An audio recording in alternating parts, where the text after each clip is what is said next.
자, 여러분 안녕하세요. 자, 이번 시간에는 지난 시간에 이어서 확률 통계 진행하도록 하겠습니다. 자, 우리가 드디어 너무너무 힘든 경우의 수 단원을 끝냈죠? 자, 이제 너무너무 힘든 단원이 이제 잘 끝났어요. 그런데 앞의 내용을 가지고 우리 이제 확통을 하게 되는 거거든요. 근데 이제 확률이라는 것 자체가 경우의 수분의 경우의 수의 개념이 많잖아요. 그래서 앞에 배운 경우의 수를 잘 녹아내서 확률 값을 구하는 과정이니까 조금만 더 힘을 내도록 합시다. 자, 여러분 페이지는 40페이지입니다.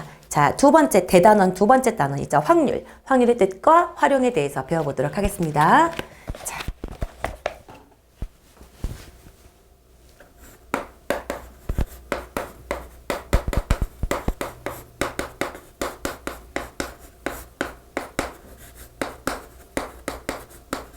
자, 확률의 뜻과 활용. 자, 처음에 시행과 사건이라는 것에 대해서 배워볼 필요가 있어요. 아, 시행과 사건이 뭘까?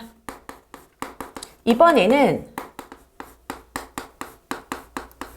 주로 배우는 내용이 뭐다라고 생각하시면 되냐면 이제 확률을 배우면서 중학교 때 배웠던 단어들이 조금 어려운 용어들로 바뀌게 돼요. 그래서 그 어려운 용어들을 우리가 익숙하게끔 만들어주는 시간이다라고 생각하시면 될 것 같습니다. 오케이? 자, 그러면 여러분 페이지를 잠깐 볼게요. 자, 시행이라는 게 뭐냐?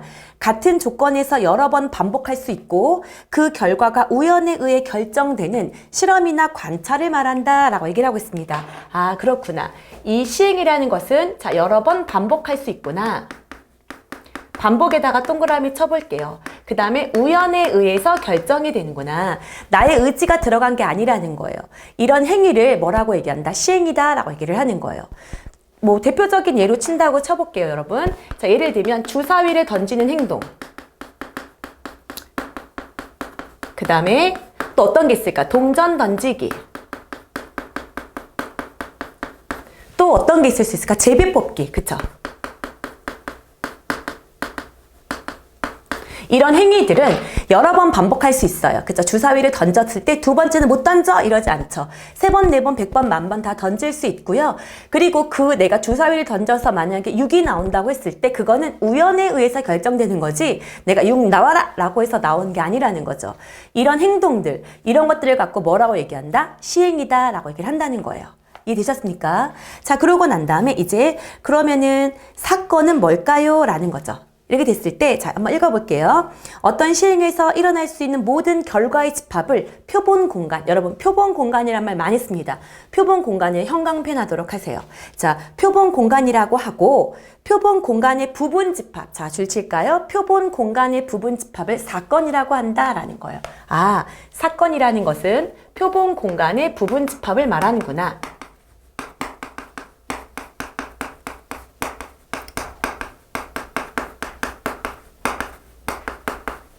표본 공간의 부분 집합을 사건이라고 한다. 자, 좀 더 구체화해 볼게요. 제가 만약에 주사위를 던지는 거라고 얘기를 했을 때 제가 표본 공간을 한번 집합으로 표현해 볼게요.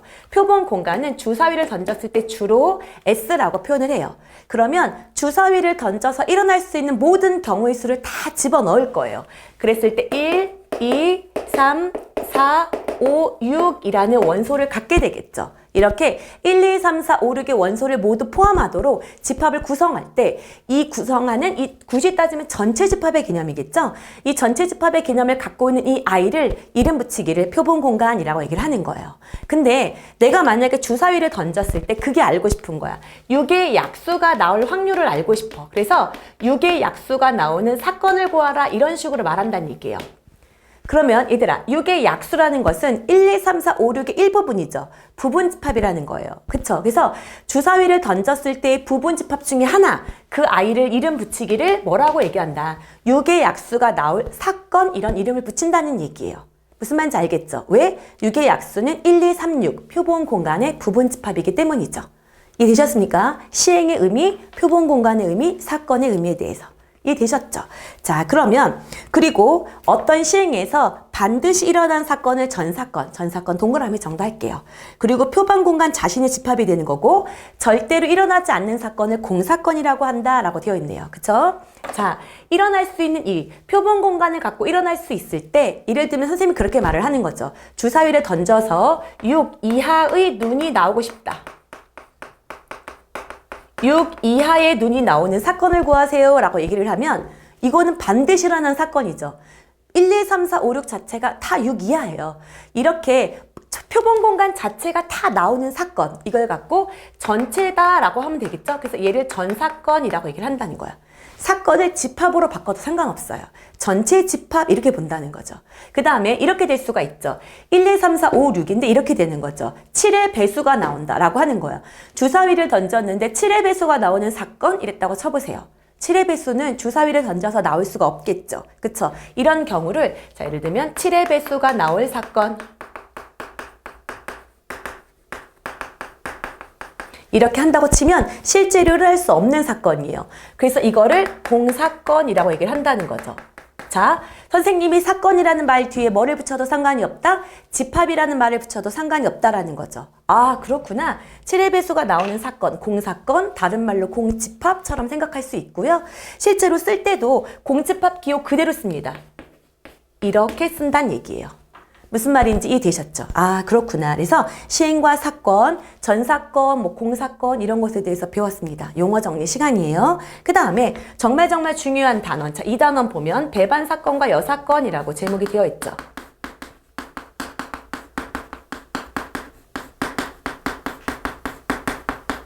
자, 요것도 한번 배워보도록 할게요. 자, 여기서 보면 표본 공간에서 임의의 두 사건이 있는 거야. 표본 공간의 두 부분 집합을 사건 A랑 B랑이라고 했을 때, 자, 첫 번째 합사건.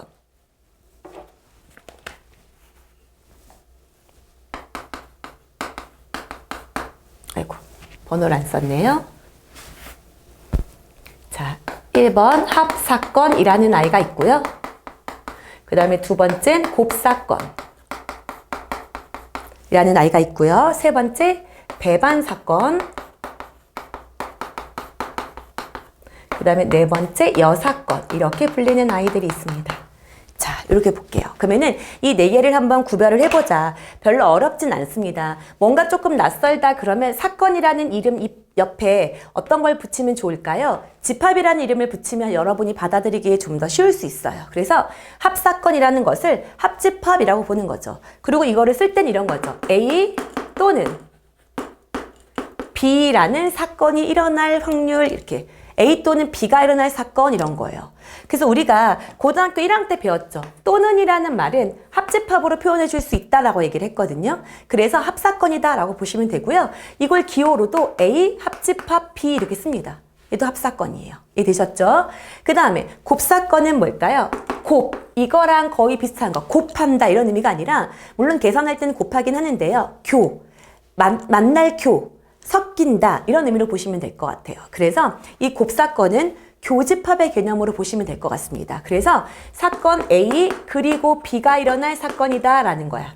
A하고 B가 동시에 발생한다 라는 의미죠. 그래서 이거를 쓸 때는 어떻게 해주면 될까요? A, 그쵸, 교집합 B로 표시할 수 있습니다. 이해되셨습니까? 그 다음에 배반사건 중요합니다. 자, 배반사건이란 용어 자체를 처음 배우죠. 배반이라는 건 뭐냐면 사건 A하고 B가 동시에 일어나지 않는 거, 절대 겹치지 않는 거야. A랑 B가 동시에 일어나지 않는다. 절대 겹칠 일이 없다라는 거예요. 그래서 배반의 용어 자체가 등을 서로 돌리고 있다라는 거예요. 흥 하고 서로 등 돌리고 있는 거예요. 절대 만날 일이 없겠죠. 그래서 이 아이는 A하고 B가 절대 겹치지 않는다. 그래서 A 교집합 B, 이 아이가 공집합을 이루는 거야. 이걸 사건으로 표현하면 곱사건이 공사건이다. 이렇게 생각하면 되겠죠. 두 사건이 있는데 둘이 겹치는 부분이 전혀 없다?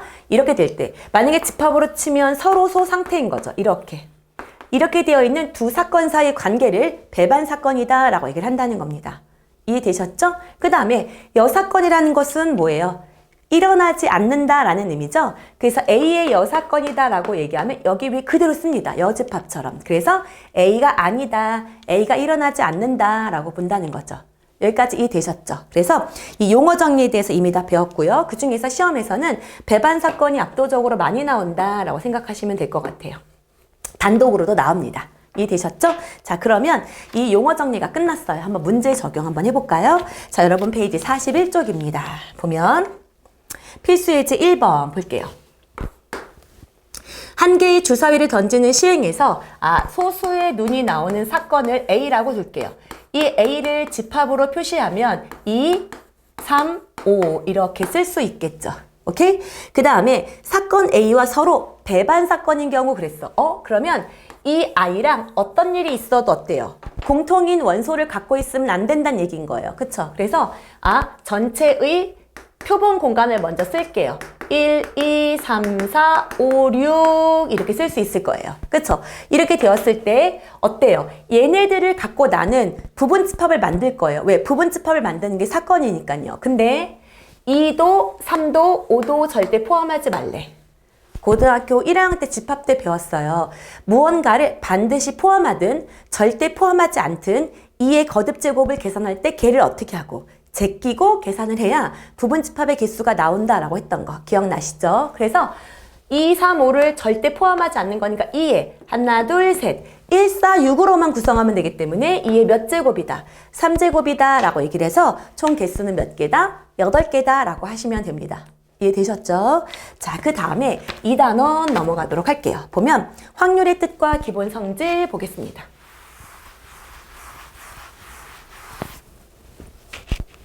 자, 2번 확률의 뜻과 기본 성질.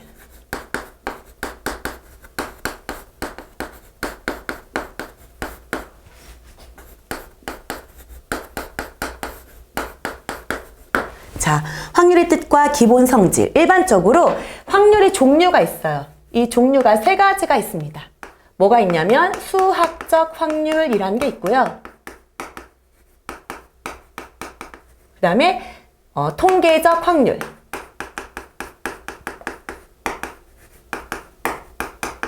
그 다음에 기하적 확률. 이렇게 세 가지로 나누어져요. 그 중에 실제로 저희가 문제를 푸는 99% 이상의 것은 바로 수학적 확률입니다. 이 아이를 우리는 거의 문제를 풀 거란 얘기야. 오케이? 그러면 하나하나 한번 짚어보도록 할게요. 자, 확률이라는 것부터 먼저 볼게요. 확률이라는 건 어떤 사건 A가 일어난 가능성을 수로 나타냈다라는 거예요. 그러니까 즉 뭐냐면, 자, 여기 우리가 이미 알고 있죠. 만약에 PA라는 아이가 있어요. 그러면 이 아이는 전체의 경우의 수가 이제 뭐인 거예요? NS 이렇게 둘게요. 즉, 표본 공간의 원소의 개수가 있다. 표본 공간의 원소의 개수 중에서 이 A라는 집합의 원소의 개수 이렇게 표현해 주는 거. 전체의 경우의 수 중에서 해당하는 아이의 경우의 수로 표현해 주는 것. 이걸 갖고 뭐라고 얘기한다? 확률이다 라고 얘기를 한다는 거죠. 이해되셨습니까? 이건 이미 중학교 때 배웠던 걸 알고 있어요. 그쵸? 그 중에서 수학적 확률은 어떤 의미냐면 이런 거예요. 자, 똑같아요. 주사위 눈이 있습니다. 근데 주사위 눈은 1, 2, 3, 4, 5, 6이에요. 그쵸? 이 각각의 원소들 중에서 자, 원소의 개수가 하나로만 이루어져 있는 표본 공간의 부분집합. 부분집합은 사건이라고 얘기를 했죠. 그 중에서 원소의 개수가 하나로만 이루어져 있는 사건들. 얘는 1로만 이루어져 있는 집합. 2로만 이루어져 있는 집합, 이렇게 6으로만 이루어져 있는 집합, 이렇게 총 집합이 한 개로만 집합을 만든다면 6개가 되겠죠. 그랬을 때 원소의 개수가 하나로만 이루어져 있는 이런 각각의 집합을 근원사건 이렇게 얘기를 해요. 근원사건. 이렇게 됐을 때, 자, 수학적인 확률이라는 건 뭐냐면 가장 이상적인 확률이에요. 여러분 만약에 주사위를 6번 던졌다고 해볼게요. 나는 그럼 6번 시행을 했어. 근데 그 중에서 실제로 주사위를 3의 눈이 정말 과연 한 번만 나오나요? 아니죠. 모르죠. 어떤 날은 6번 다 던졌는데 진짜 신기하게 3이 다 나올 수 있어요. 6번 다. 또 어떤 날은 아예 안 나올 수도 있어요. 근데 우리는 어떻게 생각하냐면 수학적 확률이라는 건 가장 이상적인 확률이기 때문에 어떤 행위를 했을 때 그 행위에 해당하는 이 근원 사건들 있죠. 이 근원 사건들이 정말 완벽하게 똑같이 공평하게 일어난다라는 전제를 깝니다. 그러니까 즉 우리가 6번을 했었다고 치면 그 중에 1도 무조건 한 번이 나올 거고 2도 한 번이 나올 거고 6도 한 번이 나올 거다라는 전제를 깔고 우리가 확률을 해보자라는 거예요. 그게 바로 수학적 확률이에요. 그래서 자, 우리가 실질적으로 주사위를 던졌을 때 6의 눈이 나올 확률 그러면 6분의 1 이런 말을 쓰는 이유는 각각의 1, 2, 3, 4, 5, 6이 일어날 수 있는 가능성, 확률이죠. 가능성이 모두 같다라는 전제를 깔자라는 거예요. 그게 수학적 확률에서 가장 중요한 내용입니다. 오케이? 그래서 거기를 보면 이렇게 되어 있어요. 어떤 시행에서 사건 A가 일어날 가능성이 있는데, 자, 유한계로 이루어진 근원 사건인데 이 각 근원 사건이 일어날 가능성이 모두 같은 정도로 기대하자라는 거라고요. 무슨 말인지 이해되셨습니까? 그래서 이렇게 수학적 확률로 표현한다라는 거예요. 이해되셨어요? 오케이. 그래서 수학적 확률은 각각의 일어날 확률이 모두 같은 정도로 기대된다. 그래서 여러분 이 생각을 하셔야 돼요. 자, 예를 들어서 앞으로 너희들이 되게 많이 배우게 될 거예요. 어떤 주머니가 있는데요. 흰 공이 3개가 있고 검은 공이 5개가 있대요. 근데 그 중에서 1개를 뽑을 거야. 1개를 뽑았는데 그때 화이트가 나오고 싶어요 라고 확률을 물어봤다고 칠게요. 그러면 자, 여러분 이렇게 생각하는 거야. 이거에 흰 공이 자, 구별이 된다, 구별이 되지 않는다라는 말을 일체 안 하더라도 우리는 구별된다라는 전제를 깔아야 된다는 얘기예요. 왜냐하면 구별이 안 된다고 생각하면 이 확률이 이렇게 생각하는 경우가 있을 수 있어요. 선생님, 확률이 흰 공과 검은 공은 일단 흰 공과 검은 공이 상황이 2개잖아요. 그 중에서 흰 공이 나오려면 2분의 1 아니에요? 이렇게 생각할 수 있다는 얘기죠. 우리가 일어날 수 있는 모든 경우는 흰색 아니면 검은색 2가지 상황 중에서 흰색인 경우만 알고 싶어요 라고 생각을 한다는 거죠. 근데 이거는 완벽한 오류예요. 확률이라는 전제 자체는 얘네들이 이제 표본 공간이거든요. 얘네들이 일어날 수 있는 각각의 원소들이 모두 동일하게 적용이 될 거다라는 거예요. 그러면 원소가 모두 8개죠. 그럼 8개니까 여기가 흰 공이 이렇게 3개가 있는데 얘도 일어날 확률이 8분의 1로 동일하게 적용되고 얘도 8분의 1로 동일하게 적용되고 얘도 8분의 1로 동일하게 적용될 거다. 이 아이도 마찬가지다. 얘도 각각이 일어날 수 있는 확률이 8분의 1, 8분의 1, 8분의 1, 8분의 1, 8분의 1로 두자. 흰 공이 구별되든 구별되지 않든 이렇게 생각한다는 거예요. 그래서 헷갈릴 수 있어요. 똑같은 흰 공인 것 같은데 왜? 우리 입장에서 같은 것이 포함된 순열 배웠는데 구별 안 되는데 이렇게 생각할 수 있잖아요. 그래서 우리는 또 다른 말이 없더라도 확률을 풀 때는 별말이 없으면 구별이 된다라는 전제를 깔고 흰 공이지만 흰색, 약간 형광흰색, 누리끼리한 흰색으로 구별하자라는 거예요. 서로 다르다라는 전제를 깔자는 거죠. 그렇기 때문에 선생님 흰 공 2개 중에서 흰 공 2분의 1이죠 라고 하면 안 되고 총 8개의 근원 사건 중에서 흰 공이 일어날 수 있는 근원 사건은 3가지다 라고 해서 8분의 3으로 처리하자는 얘기예요. 이게 확률의 가장 기본 전제고 이게 바로 수학적 확률이 됩니다. 이해되셨죠? 오케이. 그래서 가장 중요한 수학적 확률에 대해서 배웠다. 이해되셨습니까? 그래서 자 여기 보면 수학적 확률 옆에 이렇게 빈 부분 있죠? 그 빈 부분에 이 부분을 한번 써보시면 좋을 것 같아요. 이해되셨죠? 그래서 잠깐 스톱하시고 여기를 잠깐 쓰도록 합니다. 이해되셨죠? 자, 그러면 이제 2번째 통계적 확률 가도록 할게요. 통계적 확률이란 어떤 시행을 n번 반복하여 사건 A가 일어난 횟수를 Rn이라고 하자. 그랬을 때 n을 한없이 크게 함에 따라 상대 도수 n분의 Rn이 일정한 값 P에 가까워질 때 이 값 P를 통계적 확률이라고 하자라는 거예요. 자, 예를 들면 그렇게 생각합시다. 어떤 야구 선수가 있어요. 근데 그 야구 선수의 타율이 0.4다라고 한다는 얘기예요. 그럼 타율이라는 게 뭐냐면 이 아이가 실제로 10번 타석에 서서 방망이를 휘두르는 거죠. 10번 정도 휘둘렀을 때 4번 정도 안타를 칩니다 라는 의미인 거야. 그러면 이 아이는 실제로 어떻게 되는 거야? 시행을 되게 많이 한 거예요. 오늘도 내가 만약 타석에 4번 섰어. 근데 그 중에 1번 쳤다. 그 다음날도 마찬가지로 그 다음날은 한 7번 타석에 섰는데 3번 쳤다. 이런 식으로 하는 거예요. 그래서 시행 횟수를 시즌마다 매번 많이 늘린 거죠. 늘렸을 때 전체 경우의 수 중에서 해당하는 경우의 수의 비율로 나타내 주는 것. 이거가 바로 뭐가 됩니까? 통계적 확률이 된다라는 거예요.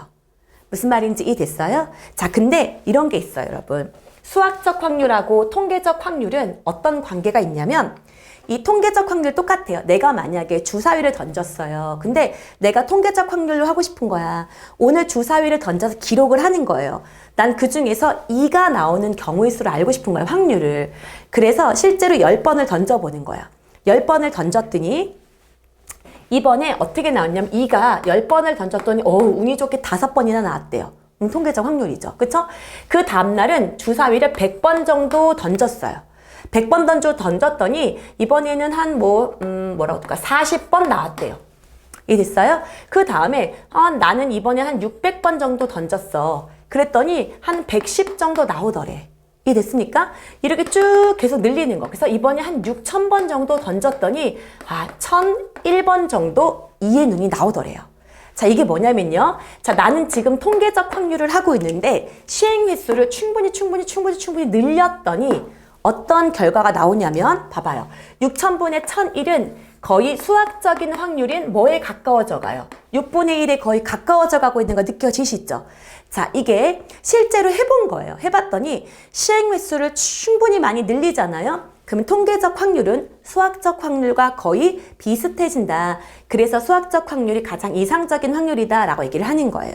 그래서 그거를 조금 어려운 말로 큰 수의 법칙이다 라는 말을 합니다. 시행 횟수를 충분히 많이 늘린다고 하면 통계적 확률은 거의 수학적 확률에 다가간다 라는 거예요. 이해되셨습니까? 그래서 통계적 확률과 수학적 확률의 관계 정도도 알아두시면 좋을 것 같습니다. 자, 이해되셨죠? 오케이. 그래서 거기 보면 참고 보이시죠? 그렇게 나오잖아. 어떤 사건 A가 일어날 수학적 확률이 P일 때 시행 횟수를 충분히 크게 하면 통계적 확률은 수학적 확률에 가까워진다 라고 되어 있습니다. 이해되셨죠? 오케이. 자, 그 다음에 3번 확률의 기본 성질 가볼게요. 이 기하적 확률은 문제가 따로 띄어져서 뒷부분에 나오니까 거기서 다시 설명을 해드리도록 할게요. 자, 그 다음에 확률의 기본 성질. 표본 공간이 S인 어떤 사건에서 확률의 기본 성질은 다음과 같다. 너무 당연한 거예요. 형광펜 칠할게요. 이미 사건 A에 대해서 확률은 아무리 작아도 음수가 될 수 없어요. 0입니다. 왜? 전체 표본 공간 중에서 사건의 개수가 0개인 경우가 가장 작기 때문이죠. 그래서 그 경우는 0. 그리고 반드시 일어나는 전 사건 같은 경우의 확률은 1이 되겠죠. 그래서 확률 값은 아무리 작아도 0, 아무리 커도 1, 0부터 1 사이의 값이다, 1까지의 값이다 라는 거예요. 이해되셨죠? 그 다음에 반드시 일어나는 사건, 전 사건의 확률은 1. 절대로 무조건 일어날 수 없는 사건의 확률값은 0이다 라는 거죠. 너무 당연한 거라서요. 그렇구나 라고 하고 넘어가시면 될 것 같습니다. 이해되셨죠? 자, 그러면 우리 문제를 통해서 접근해 보도록 하겠습니다.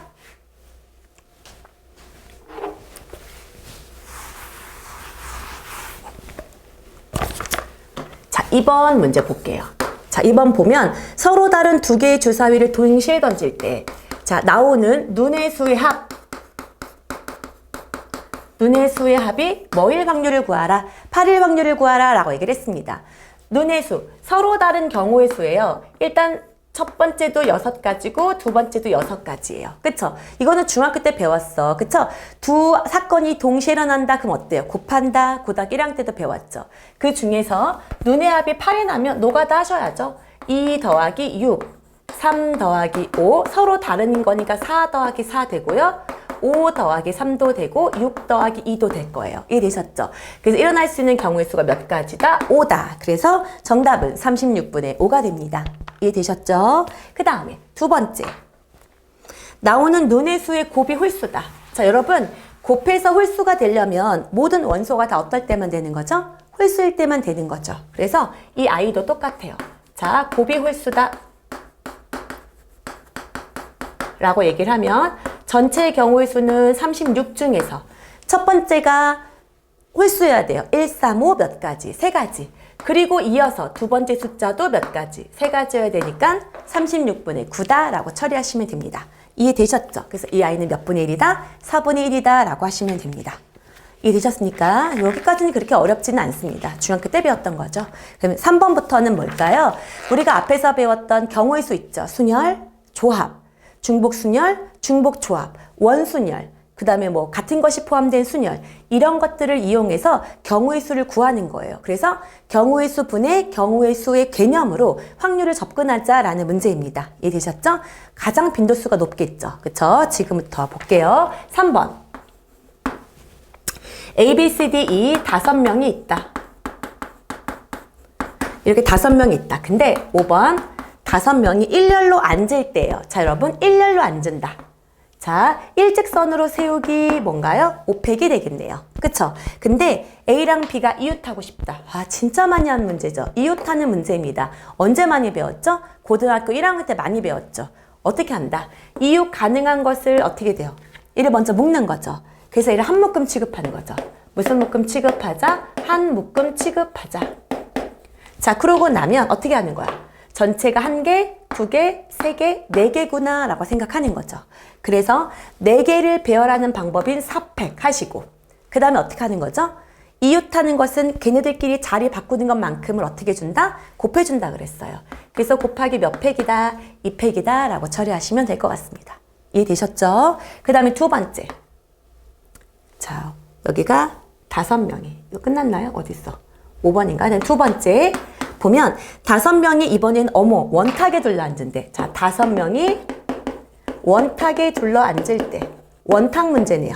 원순열이죠? 앞에서 이미 여러분 열심히 배워왔죠. 그쵸? 5명이 원탁에 둘러 앉으려면 분모가 뭐가 되어야 됩니까? 그렇죠. 몇 팩? 4팩 이렇게 가야 되는 거죠.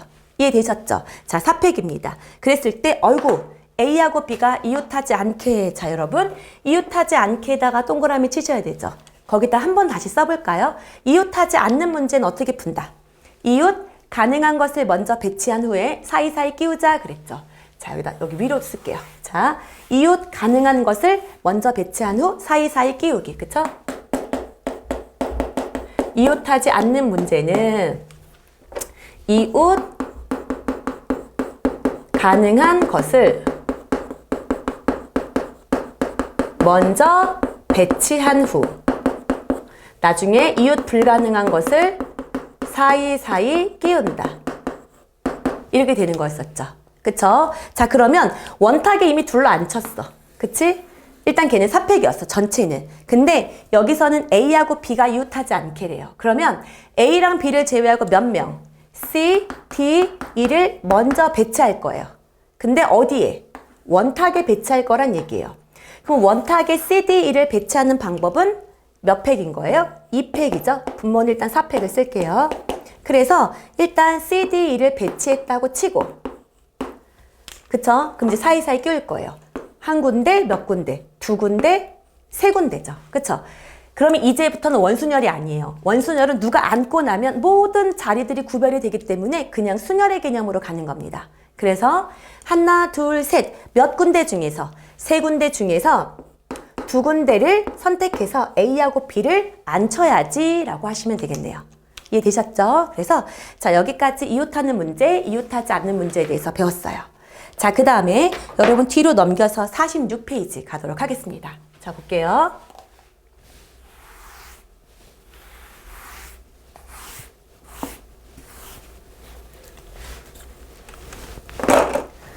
자, 4번 보면 자, 배구공이 3개, 배구공이 3개, 그 다음에 농구공이 몇 개? 4개. 그 다음에 축구공이 5개. 그쵸? 이렇게 있는 주머니가 있대요. 이렇게 된 주머니에서 나는 몇 개를 꺼내겠다, 3개를 꺼내겠다는 얘기예요. 자, 여러분, 선생님이 말했어요. 배구공, 농구공, 축구공 무조건 뭐가 된다? 구별된다가 전제예요. 확률에. 거기다 쓰세요. 크게.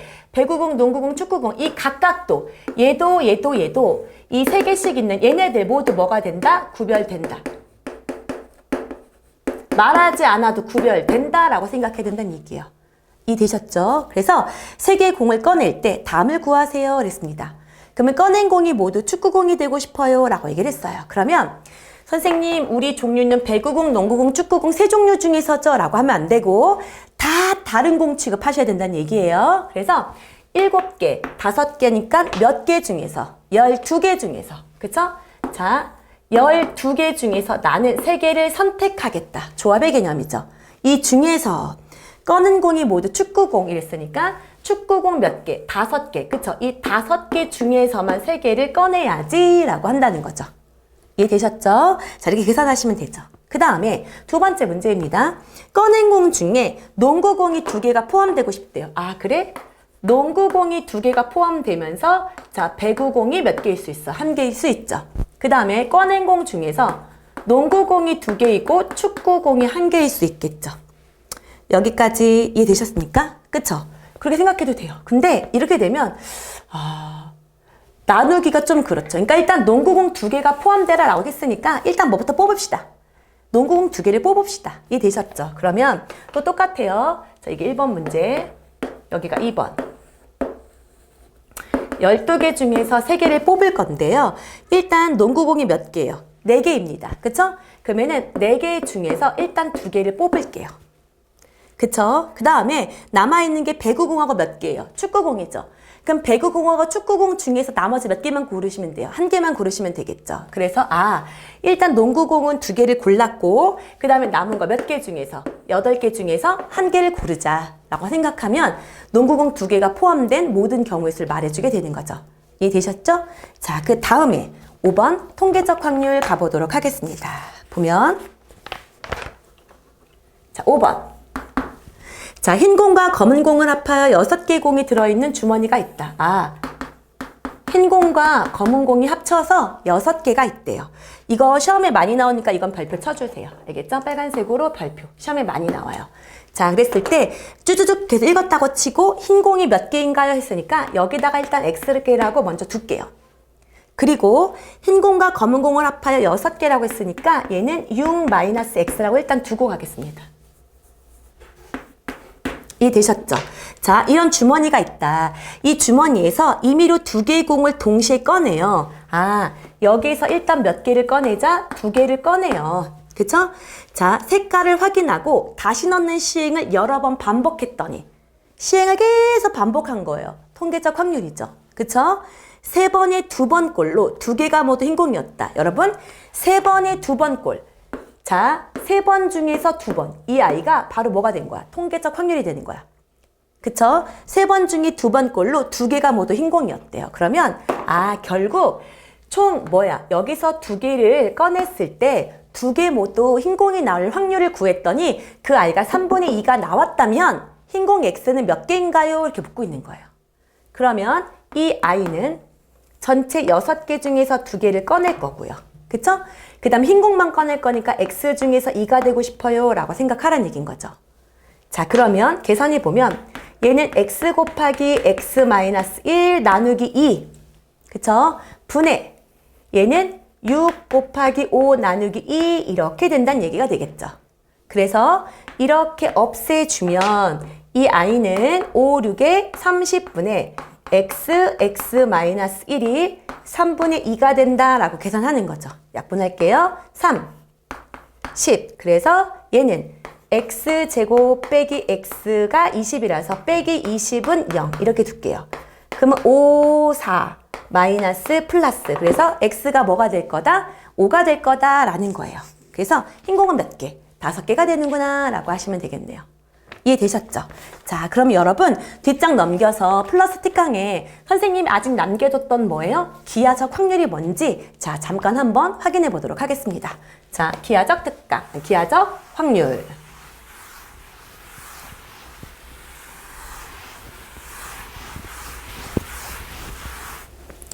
자, 여기 보면 기하적 확률이라는 건 이런 거예요. 자, 예를 들면 선생님이 이렇게 된 원판이 있어요.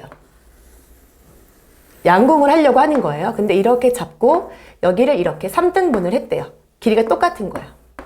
그래서 이렇게 된 아이가 10점짜리, 이렇게 된 아이가 뭐 9점짜리 이렇게 됐다고 쳐봅시다. 오케이? 그랬을 때 자, 여기 부분의 영역에만 만약에 화살을 던졌을 때 이 부분의 영역에 맞추고 싶은 거야. 그 확률을 구하래요. 그러면 원래 확률의 개념은 일어날 수 있는 경우의 수분의 경우의 수거든요.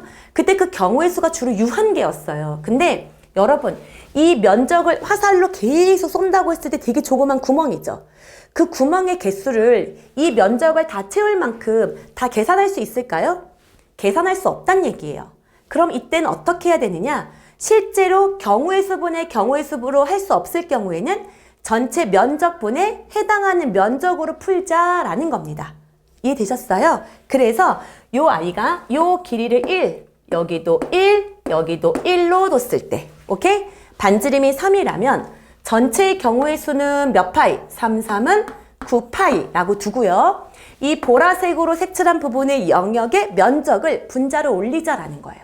그러면 요만큼은 요 중간이 4파이였고 그 중에 이 흰 부분을 빼야 되니까 파이 이렇게 되겠죠. 그래서 이 아이는 9파이 분의 3파이 결국은 뭐다? 3분의 1이다 라는 결론을 내릴 수 있다라는 거예요. 이 아이가 바로 뭐다? 기하적 확률입니다. 실제로 개수를 셀 수가 없기 때문에 일어날 수 있는 전체 면적 중에서 그 조건을 만족하는 해당되는 면적의 비로 구하는 것. 얘를 뭐라고 한다? 기하적 확률이라고 한다는 겁니다. 여기까지 이해되셨죠? 그래서 여기가 오늘 배웠던 확률의 뜻 중에서 확률의 기본에 대해서 배웠습니다. 다음 시간은 확률의 덧셈 정리를 갖고 찾아오도록 할게요. 다음 시간에 만나요. 바이바이.